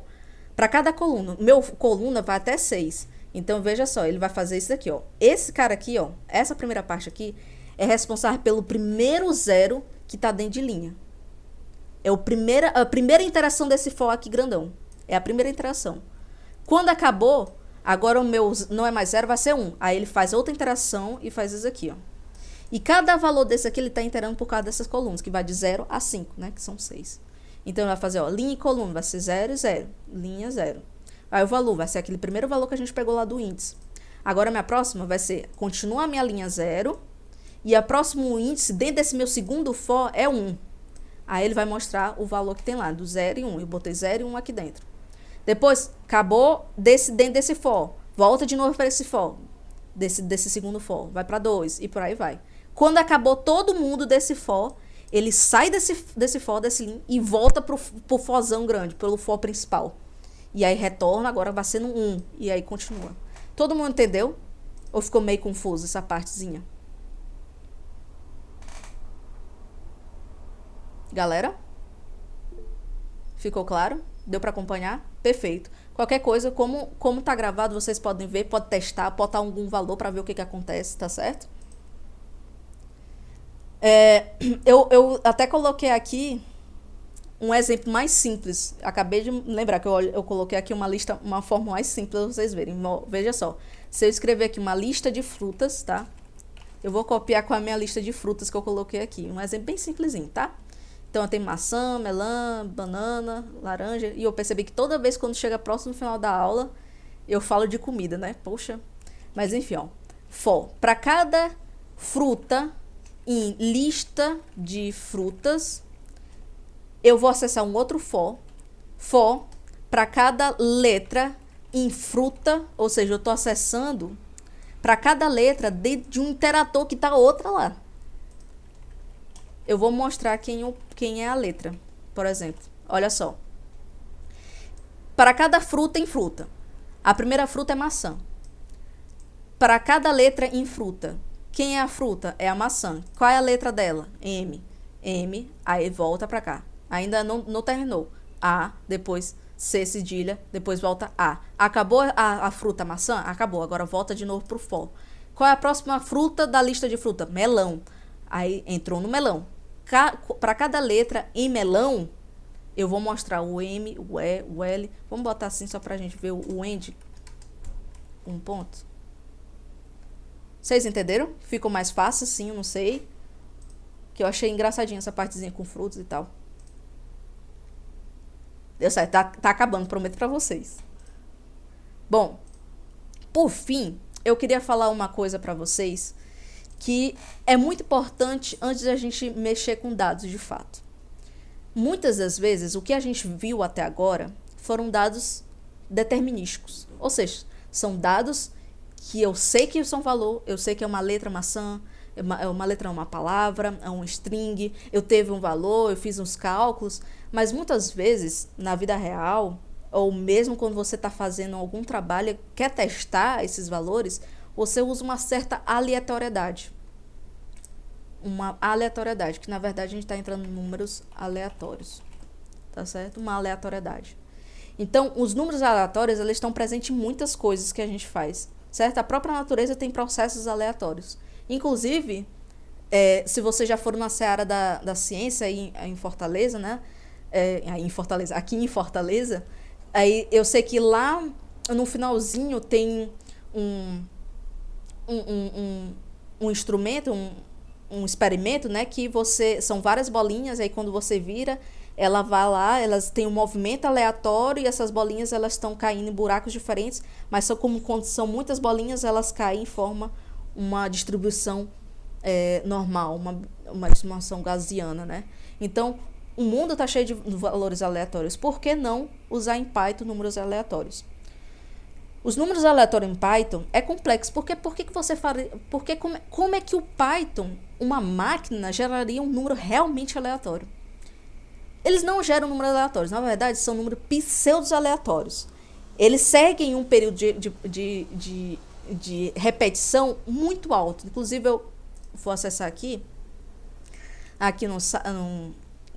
no link que eu acessei, olha só.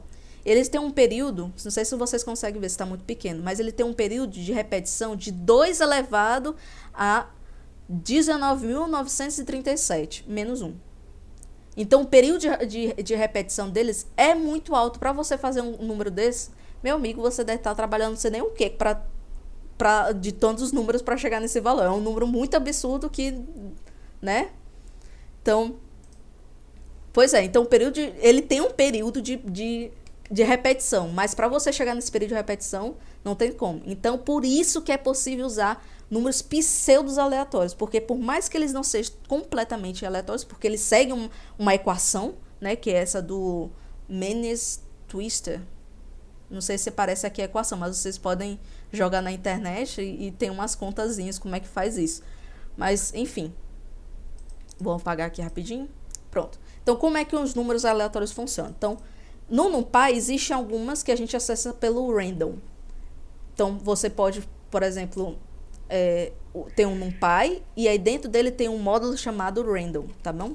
Random. Então, como a gente chamou o NumPy de NP, tá certo? A gente pode acessar os valores aleatórios que eles têm lá. Por exemplo, o uniforme, que segue um valor uniforme entre 0 e 1. Então, por exemplo, mostra, né, uma amostra de uma distribuição uniforme, por exemplo, de 0 a 1. Então, se eu colocar o tamanho que eu quero dela, por exemplo, o size de 10, eu quero 10 valores aleatórios, ele me deu esses valores aqui, são 10 aleatórios de 0 a 1. Se eu rodar essa célula de novo, vamos fixar só para vocês se lembrarem, esse primeiro valor, esse carinha aqui, tá? Vou rodar, mudou, agora é 0.88, rodei, 0,008, são números aleatórios, completamente pseudos aleatórios, tá certo? Mas às vezes você está fazendo um experimento em alguma área que precisa de valores aleatórios e você tem que manter a reprodutibilidade, ou seja, quando você acessar daqui a 10 anos, o mesmo valor tem que dar exatamente igual. Para fazer isso, você fixa uma semente aleatória, que é chamada NumPy Random Seed. Essa semente, ela fixa aquele número de aleatoriedade. Inclusive, eu posso colocar qualquer número aqui dentro. É um número, qualquer coisa. Não é é uma semente, é um valor qualquer. Eu sempre coloco 42 por causa do viajante, do mochileiro das galáxias, né? Que usa o número 42 como sendo um número que é tudo, né? Resposta para tudo de todo o universo. Então, sempre eu uso 42 por causa disso. Então, eu vou rodar aqui, olha só. Ele fixou uma semente e toda vida que eu rodar essa célula, toda vida, vai dar exatamente o mesmo valor. Olha só, ele começa com 0.37. Vamos rodar? 0.7. Rodar? 0.7. Então, eu estou fixando que aqueles valores aleatórios eles vão se manter naquele mesmo valor, tá certo? E aí, se eu mudar a minha semente de aleatoriedade para, por exemplo, 43, ele vai também mudar meus valores, né? Obviamente. E aí existem outras formas de a gente criar isso. Por exemplo, eu quero criar valores aleatórios que sejam valores inteiros. Por exemplo, NumPy, random, range, int. Que sejam valores aleatórios disso. E qual é o intervalo? Por exemplo, eu quero um intervalo de 2 a 5. Então, ele vai me retornar. Opa, perdão, ele retornou só. Tá certo isso? Tá certo, né? 2 a 5. Ah, perdão. Ele só vai me retornar um intervalo de 2 a 5 e só de um valor. Mas eu não queria isso. Eu queria, por exemplo, que o size dele, ou seja, a quantidade de valores que eu quero, seja 10. Então, seja 10 valores no intervalo de 2 a 5. Lembrando que toda vez, raras vezes vai acontecer isso, mas toda vez o número maior, ele não está incluído. Ele sempre está excluído, ou seja, sempre vai de 2 a 4, né? Eu vou rodar isso aqui. E tá rodando valores aleatórios aqui, tá certo? Também eu tenho uma distribuição normal, e essa eu coloquei porque essa é a justificativa por não ter mostrado um histograma na aula passada.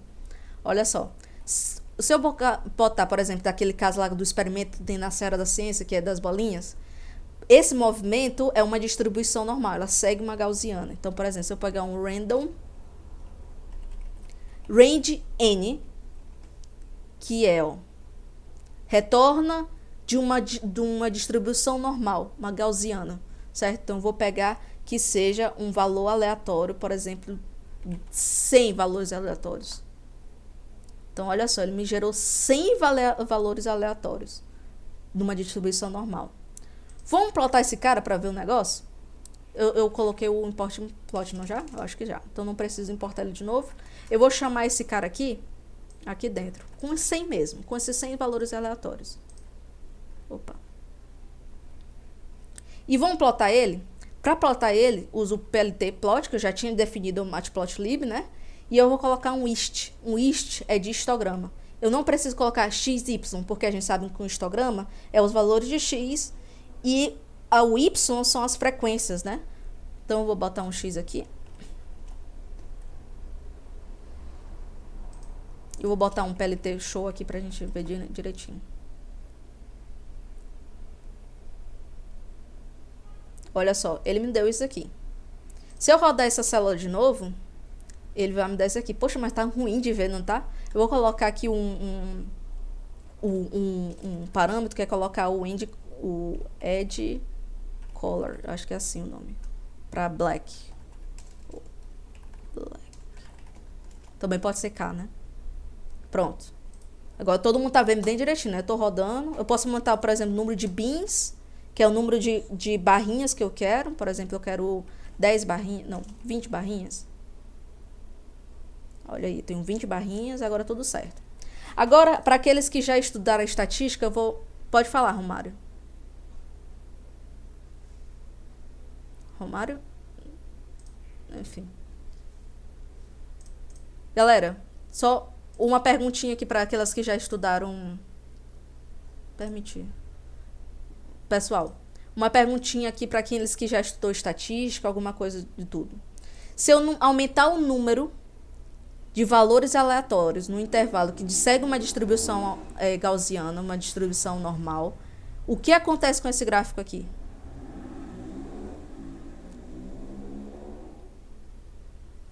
Ele ficaria mais uniforme? Não, ele tenderia para uma gaussiana. Então, por exemplo, se eu colocasse 1.000 números aleatórios aqui, ele tá arrumando tudo para que todo mundo fique. Se eu vou botar 10.000 valores aleatórios, espero que o computador não exploda. Olha só, ele tá se arrumando cada vez mais. Se eu botar só 10 aqui, por exemplo, e tirar o número de bins, ele nem é nada. Que gráfico é esse? Não tem valor nenhum. Então, é só...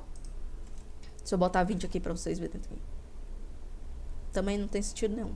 Então, era só isso que eu queria falar para vocês hoje sobre números aleatórios, como é que a gente manipula arrays, como é que a gente vê condições, como é que a gente entra em loops, tá? E na última aula a gente vai finalmente ver conjuntos de dados, ou seja, tudo que a gente aprendeu até agora, a gente vai utilizar analisando dados. Eu vou ainda escolher um data frame, um conjunto de dados para trabalhar. Eu vou pensar em um jeito de abarcar todos vocês, tá? E quem sabe, né? Não sei. Obviamente vai ter alguma coisa de astrofísica, né? Não, ainda não vi.